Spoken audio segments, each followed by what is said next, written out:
भीष्म ने भी वही प्रश्न किया कि अय केशव, हमने ऐसा क्या किया है? ये पूरा जन्म हमारा बीता, जीवन बीता, हमने अच्छे कर्मों के सिवा कभी किसी का कुछ बुरा नहीं किया, तो हमको ये बाणों की सैया क्यों? भगवान कृष्ण को बड़ी हंसी आई इस बात पे, लेकिन प्रकट नहीं किए कि बाबा को बुरा न लगे। भगवान मुस्कुराते हुए बोले कि आपको कैसे पता कि आपने कभी कुछ पाप नहीं किया? बिना पाप तो मिलता नहीं है, बिना पाप के तो पाप का फल कैसे मिलेगा?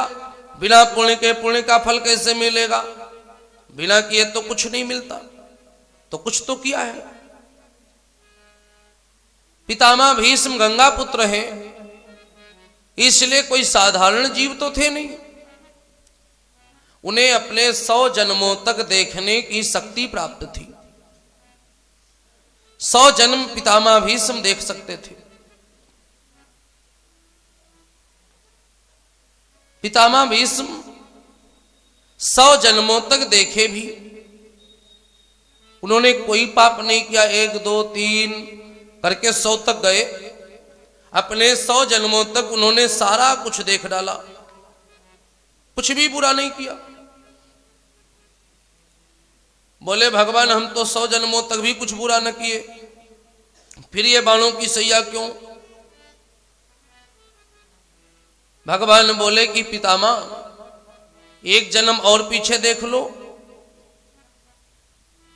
तो भगवान कृष्ण जी ने शक्ति दी, तो पितामह भीष्म ने 1 जन्म और बैक देखा, पीछे का 101 जन्म को देखा।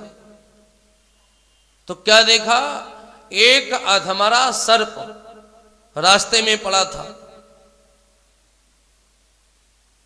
और इन्होंने उस अधमरे सर्प को, अधमरे का मतलब समझते जिसमें आधे प्राण हो, प्राण निकलने की अवस्था में जो हो, उसे उठा करके एक कटीली झाड़ पे फेंक दिया।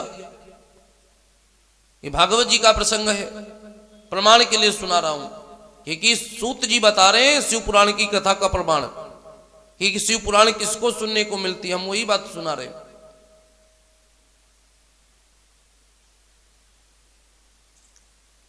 झाल पे फेंक दिया तो कटीले, झाल पे फेंका तो कांटे भी उसके सर्प के शरीर में बिधे। तो जीव तो था ही उस सर्प में, तो उस चीज का दोष कब भोगने को मिला? 101 जन्म के बाद जब पितामह के भेष में आए, जब भीष्म पितामह बने, भीष्म बने, तब जाकर के उस भोग को भोगना पड़ा।